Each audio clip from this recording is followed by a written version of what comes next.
नमस्कार दर्शकों, मैं हूं भगवती प्रसाद पुरोहित एडवोकेट और आप देख रहे हैं यूट्यूब का कानूनी ज्ञान चैनल। दर्शकों, आपने अभी तक हमारे चैनल को सब्सक्राइब नहीं किया तो चैनल को सब्सक्राइब कर लीजिए, बेल आइकन को प्रेस कर दीजिए और इस वीडियो को आप फटाफट लाइक कर दीजिए। और आपका भी यदि कोई सवाल है तो आप कमेंट बॉक्स में अपना सवाल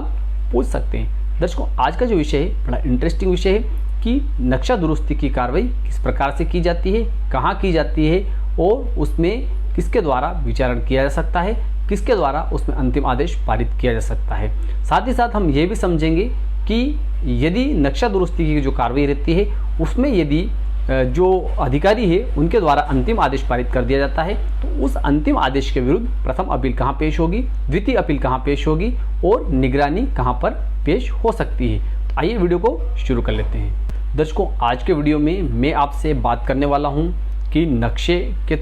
त्रुटि सुधार के लिए आवेदन पत्र कहाँ लगेगा, तहसीलदार महोदय को, एसडीओ महोदय को या कलेक्टर महोदय को। इन तीनों अधिकारी में से किस अधिकारी को नक्शा दुरुस्ती के संबंध में कार्रवाई करने का अधिकार है। तो देखिए दर्शकों, आगे बढ़ने से पहले हम सबसे पहले इस बात को समझ लेते हैं कि नक्शा दुरुस्ती किस प्रकार की होती है। तो देखिए दर्शकों, मुख्यतः नक्शा दुरुस्ती जो रहती है वह दो प्रकार की रहती है। तो इसके लिए सबसे पहले हम समझ लेते हैं कि नक्शा की त्रुटि किस प्रकार की होती है जिसकी दुरुस्ती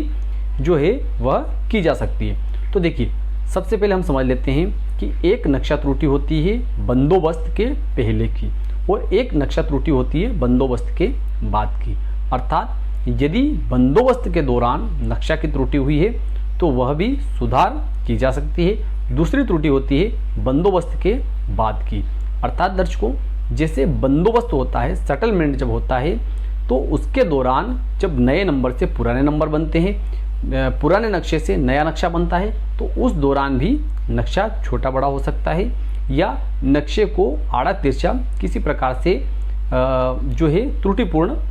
जो है बन सकता है। इसी प्रकार से जब बंदोबस्त के दौरान जब किसी व्यक्ति के द्वारा किसी भूमि को क्रय किया जाता है या विक्रय किया जाता है या उसके किसी भाग को क्रय या विक्रय किया जाता है या बंटवारे के माध्यम से अंतरित किया जाता है तो ऐसी स्थिति में भी उस नक्शे में तरमीम के दौरान, अर्थात जब उसका विभाजन होता है, उसके टुकड़े होते हैं, तो जब उसमें लाइन खींची जाती है तो इसके दौरान भी किसी प्रकार की नक्शे की त्रुटि हो सकती है। तो देखिए दर्शकों, उक्त दोनों प्रकार की त्रुटियों को, अर्थात बंदोबस्त के दौरान हुई त्रुटि को या बंदोबस्त के बाद जब बटांकन में हुई त्रुटि को का सुधार करने के लिए जो है आवेदन पत्र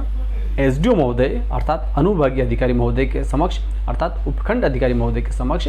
प्रस्तुत किया जा सकता है। तो देखिए दर्शकों,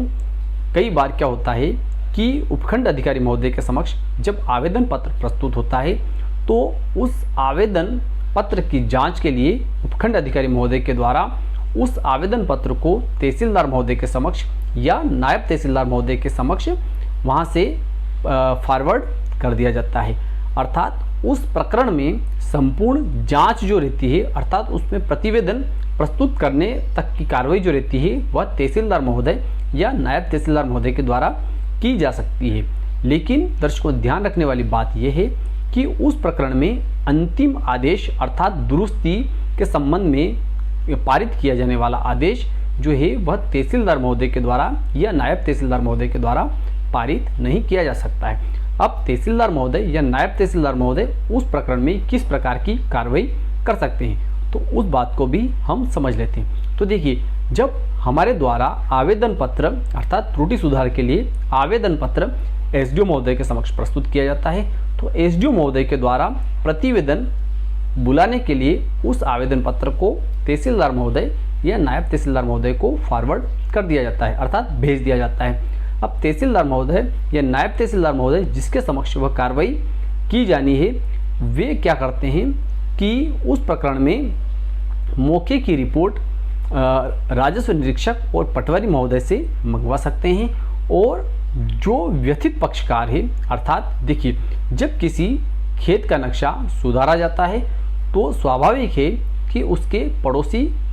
कृषक भी रहेंगे और यदि उस खेत का नक्शा सुधार किए जाने से यदि किसी पड़ोसी कृषक का हित प्रभावित होता है या उनका नक्शा जो है उसमें किसी प्रकार का चेंजेस आता है अर्थात परिवर्तन आता है, तो ऐसी स्थिति में उन पड़ोसी कृषकों की भी सुनवाई की जाना अति आवश्यक है। तो ऐसी स्थिति में तहसीलदार महोदय या नायब तहसीलदार महोदय जिसके समक्ष वह कार्रवाई चल रही है या जिसके द्वारा उस प्रकरण में जांच की जा रही है,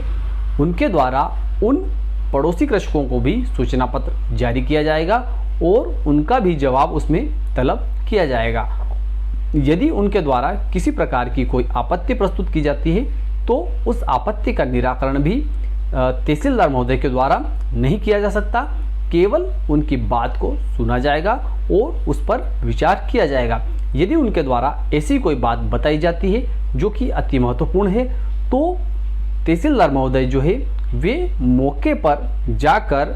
उस भूमि का अपनी उपस्थिति में सीमांकन करवा सकते हैं या उसके संबंध में जो भी उनको उचित लगता है ऐसी जांच मौके पर जाकर वे कर सकते हैं। उसके बाद में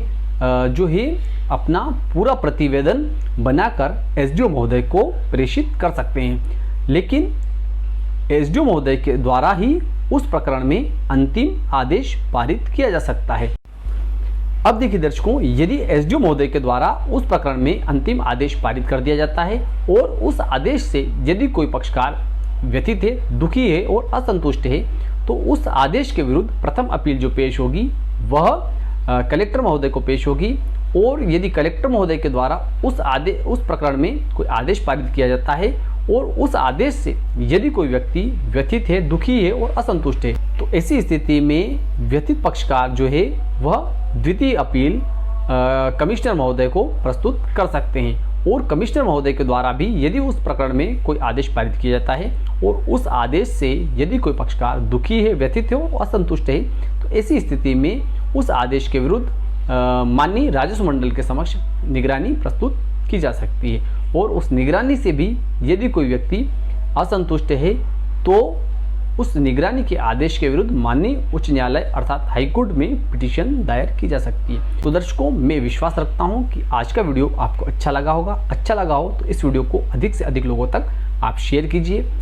लाइक कीजिए। फिर मिलते हैं अगले वीडियो में, तब तक के लिए जय हिंद, जय भारत।